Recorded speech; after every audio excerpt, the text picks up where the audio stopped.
सुप्रभात पिला माने मु श्रीमती कुंदलता बेउरा कुंतलखाल उच्च प्राथमिक विद्यालय सहकारी शिक्षयित्री तुम मानक आज अष्टम श्रेणी ज्यामिति बहिर त्रिभुज अध्याय विभिन्न प्रकार त्रिभुज संबंध में किसी आलोचना करी ता पूर्व आम जाना त्रिभुज कौन।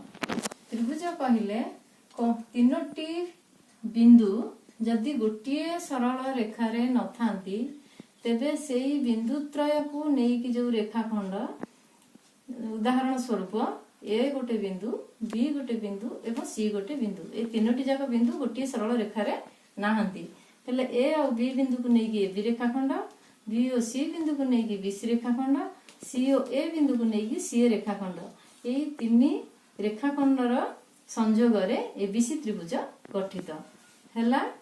एबीसी त्रिभुज है कौन ना एबी रेखाखंड संयोग बा यूनियन बीसी रेखाखंड यूनियन सीए रेखाखंड। तापर आमे विभिन्न प्रकार त्रिभुज मध्यरु आमे बाहु मानक संबंधी बाहु मानकर माप संबंधी विभिन्न प्रकार त्रिभुज विषय रे आलोचना करिवा। प्रथमे मु नेछि विषम बाहु त्रिभुज। विषम बाहु त्रिभुज कहले कौन बुझिबा ना जेउ त्रिभुजर तीनोटी जाक बाहुर दैर्घ्य असमान एठारे एबीसी त्रिभुज रे बीसी भूमिर दैर्घ्य 6 सेंटीमीटर एबी बाहुर दैर्घ्य 5 सेंटीमीटर एवं सीए बाहुर दैर्घ्य 6.5 सेंटीमीटर एमानकर दैर्घ्य परस्पर असमान हेतु यह विषम बाहु त्रिभुज। तापर आसिला समद्विबाहु त्रिभुज। एठी समद्विबाहु त्रिभुज रे भूमि एठी मु नै डीईएफ त्रिभुज एठी भूमि रे ईएफ र दैर्घ्य 9 सेंटीमीटर डीई एवं डीएफ रेखाखंडर दैर्घ्य बा बाहुर दैर्घ्य होची 9.5 सेंटीमीटर दैर्घ्य विशिष्ट। यार दुईटी बाहुर दैर्घ्य परस्पर समान हेतु यह समद्विबाहु त्रिभुज। तापर आसिला समबाहु त्रिभुज।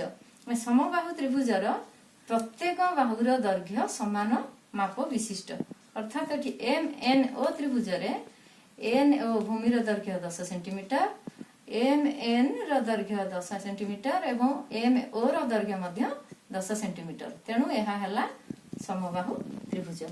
एबे कोण मानक माप संबंधी आम विभिन्न प्रकार त्रिभुज संबंध में आलोचना करिबा। प्रथमे निया हेची समकोणी त्रिभुज। एठी एबीसी समकोणी त्रिभुजर बी कोण होची एक समकोण बा 90 डिग्री एवं यार ए कोण एवं सी कोणर परिमाण सूक्ष्म कोण आउ तेणु एठी ए बी सी त्रिभुज होची समकोणी त्रिभुज। तापर आसिला सूक्ष्मकोणी त्रिभुज। पी क्यू आर त्रिभुज यार प्रत्येक कोणर परिमाण सूक्ष्म कोण कहले कौन बुझिबा ना जेउ कोणर परिमाण 90 डिग्री रु कम और 0 डिग्री रु अधिक ताको हमें सूक्ष्म कोण कहबा। एठी पी क्यू आर त्रिभुज रे पी कोणर परिमाण 60 डिग्री क्यू कोणर परिमाण 55 डिग्री एवं आर कोणर परिमाण 65 डिग्री तेणु यह सूक्ष्मकोणी त्रिभुज। तापर आसिला स्थूलकोणी त्रिभुज। स्थूलकोण काहाकू कहबा ना जेउ कोणर परिमाण 90 डिग्री रु अधिक एवं 180 डिग्री रु कम ताको हमें स्थूलकोण कहबा। आगुर भी तमे सब ऊपर धारणा पाई सारछ। तेणु एम एन ओ त्रिभुज रे एन कोणर परिमाण 120 डिग्री बा एक स्थूलकोण एठी एम कोण एवं ओ कोण उभय सूक्ष्म कोण तेणु एम एन ओ होची स्थूलकोणी त्रिभुज। तुम मैंने आगुरी भी पढ़ी सारिच सप्तम श्रेणी रे त्रिभुजर तीन कोणर परिमाणर समष्टि 180 डिग्री तेणु गोटे कोण स्थूल कोण हेले अन्य दुईटा निश्चित भाव सूक्ष्म कोण एवं गोटे कोणर समकोणी त्रिभुज रे गोटे कोणर परिमाण 90 डिग्री हेले मध्य अन्य दुईटी जाकर परिमाणर समष्टि 90 डिग्री हेबो अर्थात सूक्ष्म कोण हेबो। तापरे आउ गोटे त्रिभुज आसिला जहा कि बाहु एवं कोण माप संबंधी त्रिभुज ता ना हला समकोणी समद्विबाहु त्रिभुज।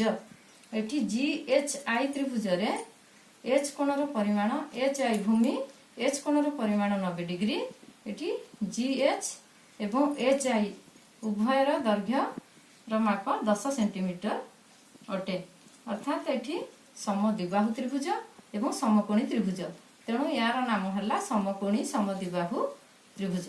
ठीक अच्छे पिला माने आमे विभिन्न प्रकार त्रिभुज संबंध में पढ़िले एवं जानिले तुमे माने परवर्ती पीरियड को सब प्रकार त्रिभुजर चित्र अंकन करके आनिबो आउ आज पाठ एतिकी धन्यवाद।